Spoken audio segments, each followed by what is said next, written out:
Hello les investisseurs, j'espère que vous avez la super forme.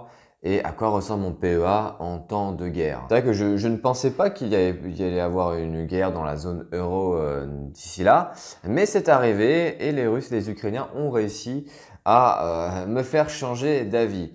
Très important de faire cette vidéo sur le PEA et notamment en temps de guerre. Parce qu'à chaque fois que je fais des vidéos, eh bien je suis en plus-value, tout est dans le vert, c'est super, machin, j'ai une super performance. Mais là, ça va vous permettre de voir aussi qu'en tant qu'investisseur, eh bien, il faut faire face à ce genre de tsunami, à ce genre d'imprévus, on va dire. Et ces imprévus, à savoir les guerres, les pandémies, comment dire, le terrorisme ou d'autres événements comme ça, les crises bancaires, eh bien, font partie inhérente, intégrante de la carrière d'un investisseur en bourse. Chose d'ailleurs qu'un investisseur immobilier n'a pas. Un investisseur immobilier a d'autres soucis, à savoir les locataires. À chaque fois que de toute façon que tu gères de l'humain, c'est très compliqué. De même pour un entrepreneur hein, qui a un petit business, voilà, il peut être touché par le Covid, etc., etc. Mais les plus gros problèmes qu'on rencontre à ce niveau-là, c'est avec le personnel, c'est avec les fournisseurs. Tout ce qui touche à l'humain. Et ces événements qu'on citait avant, les tsunamis financiers, les scandales politiques, les tensions géopolitiques, les pandémies, etc., etc., eh bien, nous montrent sur les marchés qui sont les vrais investisseurs. Quand on a des événements comme ça, les indices mondiaux dévissent, on perd 15 à 20% et ça se répercute sur le portefeuille. On peut perdre 15% latent je dis bien, hein, sur le portefeuille et ça peut effrayer beaucoup de personnes. Et les personnes qui gagnent en bourse de nos jours, hein, ce ne sont pas des personnes intelligentes, machin, qui ont des doctorats en finance de marché. Ce sont des personnes qui investissent sur des entreprises solides qui existent depuis plus de 10 ans. Je sais que c'est mon critère principal. Des entreprises aussi qui ont des marges intéressantes en termes de business, qui sont peut-être pionnières dans leur domaine, qui ont un avantage compétitif avéré certain. Et ces entreprises-là, enfin, si tu es un investisseur et que tu investis là-dessus à long terme, quasiment aucune chance de perdre ton fric si tu es bien diversifié et compagnie. Et c'est pas la guerre en Ukraine qui va faire que ton PEA va retomber à zéro. Donc la chose que moi j'ai remarqué après maintenant 5 ans d'investissement dans la bourse, c'est qu'il faut avoir les nerfs solides et réussir à se détacher des médias. Se détacher des news, se détacher de tout ce qu'on peut voir sur YouTube et vraiment suivre son plan directeur, son master plan, comme on dirait. Donc allons derrière mon écran maintenant et on va voir ensemble mon PEA. Ça faisait longtemps que je n'avais pas fait de vidéo à ce sujet-là. Donc on va voir ensemble comment ça a évolué sur 3 mois, quelles sont les news, est-ce que j'ai vendu, est-ce que j'ai acheté. On va voir ça ensemble et on se dit à tout de suite derrière l'écran. Voilà les investisseurs, et on va donc analyser mon PEA entre la période du 14 décembre 2021 et le 17 mars 2022, donc au moment où je tourne cette vidéo. Très intéressant toujours de voir l'investissement initial en termes de versement, sachant que on peut aller jusqu'à 225 000 euros de versement pour le PEA PME. Et il faut aussi savoir que c'est pas parce que vous ne versez pas beaucoup que vous n'avez pas rempli ce plafond, que vous ne pouvez pas atteindre un PEA à 400 000, 500 000, voire même 600 000 euros, euh, tout simplement parce que ça ne prend pas en compte les intérêts composés. Le plafond de 225 000, c'est en termes de versement. Et avec la valorisation, les dividendes, les actions qui s'apprécient, on peut rapidement, en 10-15 ans, atteindre un portefeuille de plusieurs centaines de milliers d'euros si on est, régulier au niveau des versements. Et au niveau des versements, un total de 200 euros entre la période de décembre et mars 2022 du coup. Pas beaucoup, franchement, j'ai pas été très actif à ce niveau-là parce que j'ai privilégié le compte titre ordinaire où j'ai maintenant versé quasiment 4000 euros depuis en 3 mois. Alors, j'ai bien bombardé et je mets aussi de l'argent de côté pour mon achat immobilier que je vais faire très prochainement. C'est l'histoire de quelques mois. Donc voilà, c'est aussi pour vous montrer que c'est pas parce que vous ne versez pas beaucoup sur une certaine période que c'est forcément grave. L'idée c'est d'avoir la régularité. Alors c'est quoi les news de ce PEA? Alors il faut savoir que depuis le 24 février 2022, on a la guerre en Ukraine, voilà, que la Russie a envahi l'Ukraine et ils sont en plein conflit. Je vous avoue que je connais pas vraiment bien les tenants et les aboutissants et c'est pour ça que j'évite de parler de ceux que je ne connais pas. Mais à savoir qu'il y a la guerre en Ukraine et que ça nous a impacté plus ou moins directement, que ce soit avec le coût des matières premières ou bien des sanctions commerciales. On a par exemple des entreprises qui ne peuvent plus commercer avec la Russie. Je pense aux entreprises du luxe, LVMH et compagnie qui ne peuvent plus envoyer de champagne à la capitale de Moscou. On a aussi hausse des matières premières. Je pense que vous l'avez tous vu, le prix du carburant à la pompe a augmenté de 20 à 30%. Donc c'est quelque chose qui se répercute sur le consommateur. Donc voilà, plein de choses, plein de petites conséquences de cette crise. Ça a comme conséquence une perte de 10% sur le portefeuille boursier. Une perte qui est latente, hein, parce que quand je regarde certaines vidéos de personnes qui font des vidéos sur la bourse, sur les crises, etc., elles parlent souvent de perte, mais pas de perte latente. Et la perte latente, c'est ce que vous perdez, mais vous ne le perdez pas vraiment, parce qu'il faut que vous vendiez pour comment dire, valider cette perte. Donc là, pour le moment, j'ai une perte de 10% sur mon portefeuille. On verra après, mais c'est une perte latente. C'est quelque chose qui va être rattrapé dans quelques semaines, quelques mois, si tout revient dans l'ordre, comme ça sera le cas en fait. Qu'est-ce qu'on a encore comme news? J'ai vendu l'entreprise, l'action Aéroport de Paris. C'est une action que j'avais achetée pendant mon premier stage professionnel quand j'étais à l'école de commerce. Et je vous avoue que je me la trimballais depuis maintenant parce que je voulais pas perdre de fric dessus, ou du moins je voulais pas trop en perdre.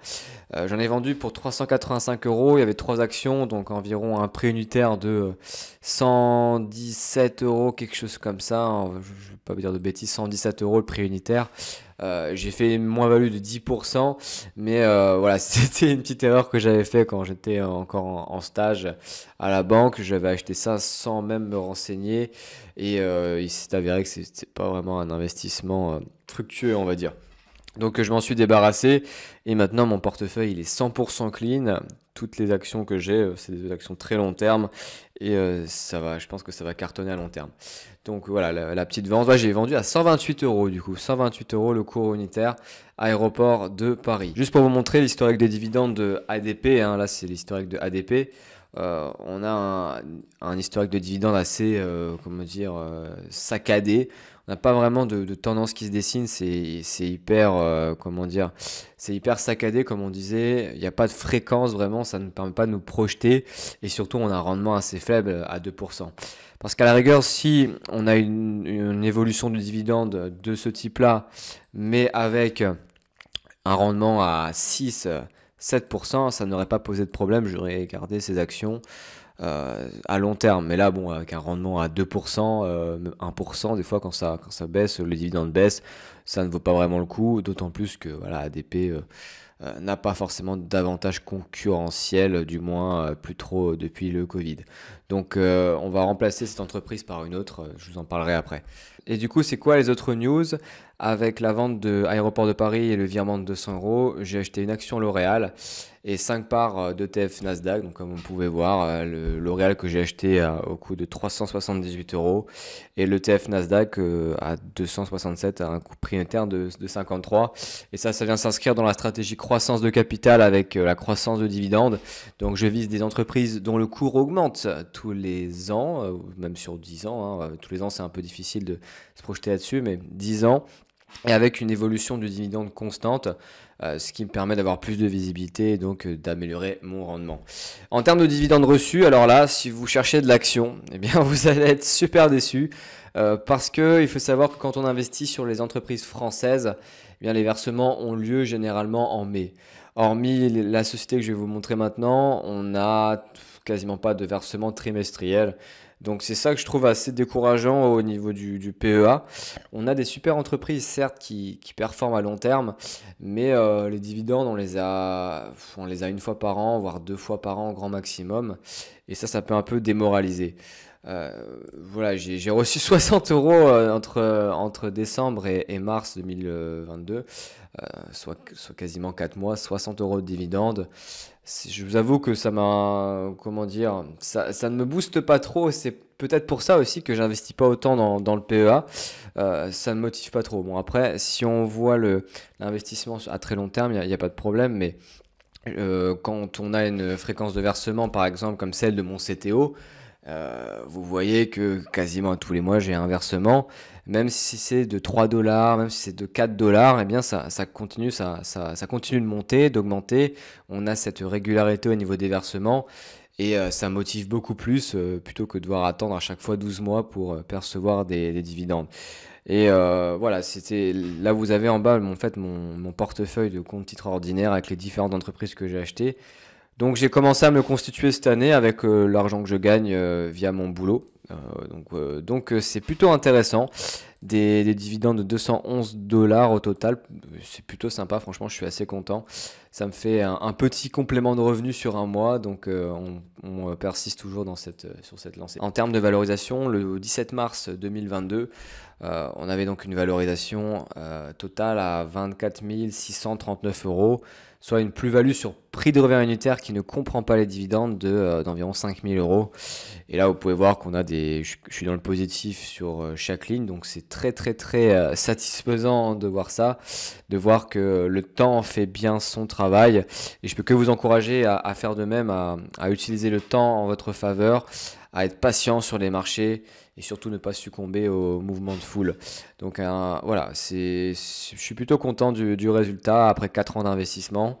Et j'ai hâte de voir ce que ça va donner encore dans 10, 15, 20 ans. Si maintenant on fait la comparaison entre le mois de décembre, que vous voyez ici là, et le mois de mars, les deux portefeuilles, on voit qu'effectivement on a une baisse de 15%. On fait moins 15% entre cette période, on passe de quasiment donc 25 600 à 24 600. On perd 1000 euros, mais bon, c'est pas, franchement, entre nous, j'en ai pas grand chose à faire parce que j'ai investi à très long terme et c'est toujours des moins-values latentes, hein. C'est quelque chose qui n'est pas acté tant que vous n'avez pas vendu. Donc encore une fois, hein, je vous conseille de conserver vos positions à long terme sur des entreprises rentables avec un avantage concurrentiel évident. Alors bien sûr, de temps en temps, vous allez perdre sur une action. Bien entendu, ouais, vous allez être déçu une ou deux fois. Mais derrière, si sur un portefeuille de 20 actions, vous en avez 17 qui performent bien et 3 qui se crashent, vous êtes largement dans le positif et vous pourrez continuer à avoir la belle vie et à être serein sur les marchés, tranquillou. Le résultat total, on est sur un dividende plus-value de 6 736 euros. C'est plutôt pas mal. Et il reste encore 132 000 euros à investir de plafond de versement sur le PEA. Donc je ne sais pas si je les atteindrai un jour. Je vous avoue que quand j'ai commencé mon aventure au pays des marchés financiers, j'avais comme objectif de remplir le PEA. Mais plus j'avance et plus je commence à m'en battre les couilles du PEA et plus je commence à privilégier les actions américaines. Alors l'idée c'est toujours de faire les deux, mais bon, est-ce que ça sert à quelque chose de se braquer, de remplir son PEA pour avoir des actions qui te versent une fois par an? Je suis pas si sûr que ça. Donc voilà, on continue quand même à alimenter ce PEA parce que de toute façon je continue à faire des vidéos là-dessus, je trouve ça super intéressant. Donc voilà, une plus-value de 6 736 euros les amis, contre 7 998 en septembre. Donc voilà, une plus-value qui est à 6 700 comparée à la plus-value de décembre, latente, hein, on est quasiment à 8 000. Est-ce que c'est grave? Non, pas du tout, je m'inquiète pas tant que ça. Euh, Quels enseignements est-ce que j'ai pu tirer de cette crise et c'est des enseignements qui peuvent aussi vous servir par la suite.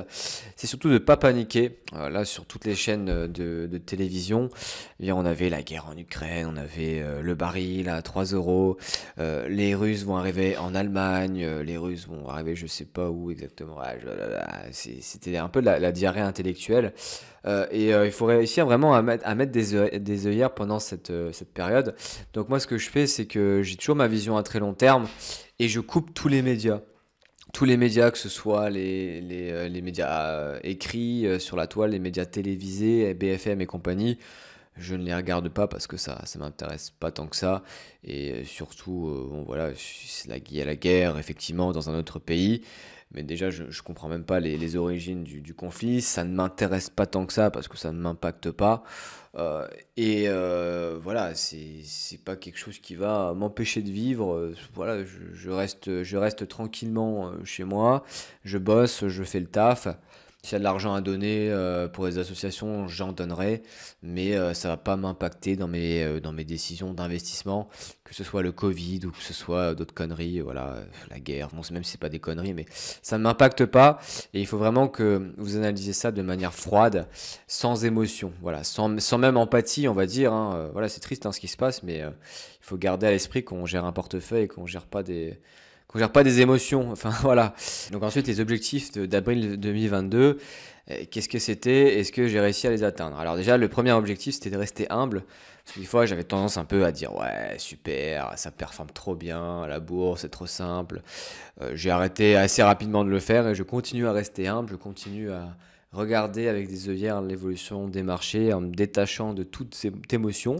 Ensuite, orienter ma stratégie sur le CTO, c'est quelque chose que j'ai réussi à faire entre décembre et mars. J'ai concentré mes efforts d'investissement sur le compte titre ordinaire et je suis passé d'une valorisation de 2000 à 5200 euros. Donc des gros efforts d'épargne à ce niveau-là. Donc très content, l'objectif est rempli. Et enfin, l'objectif où je me suis un peu chié dessus, c'est les 1500 euros de L'Oréal et les 1500 euros de TF Nasdaq que j'avais prévu. Alors j'ai fait 375 sur L'Oréal et j'ai fait, il me semble, j'ai dû mettre 250 euros sur l'ETF Nasdaq. Donc voilà, je suis pas du tout dans les objectifs, je suis même à côté de la plaque. Mais bon, à un moment, je pense qu'il faut définir ses priorités, définir vraiment quelle est la priorité entre PEA et CTO. Et je vous avoue que maintenant, le PEA, j'accorde une place de moins en moins importante et que ce compte titre ordinaire représentera plus que le PEA en termes de plus-value et de dividendes. Donc, objectif de juin 2022, cette fois-ci un peu plus, on va dire, terre à terre, un peu plus réaliste. C'est juste de verser 1000 euros sur une nouvelle action qui s'appelle Schneider Electric et qui coche vraiment toutes les cases. Donc, verser 1000 euros juin 2022. C'est réaliste, mais vu que j'ai d'autres objectifs en termes notamment de constitution d'apport immobilier, je vais essayer de le faire. Je vais essayer de trouver les solutions pour le faire. Et on verra et on se tiendra au courant d'ici juin 2022. Donc voilà, j'espère que vous avez aimé ce nouvel épisode sur le suivi de mon PEA. N'oubliez pas de vous abonner à la chaîne et si vous voulez commencer à investir en bourse, découvrir la bourse avec les bases, vous avez le lien de la formation offerte. Vous avez 3 jours et l'accès à un groupe Telegram d'entraide où vous pouvez poser vos questions, me poser vos questions en live. Voilà, donc je vous attends si ça vous intéresse et à très bientôt. Merci d'avoir visionné cette vidéo jusqu'à la fin les investisseurs. Ciao ciao.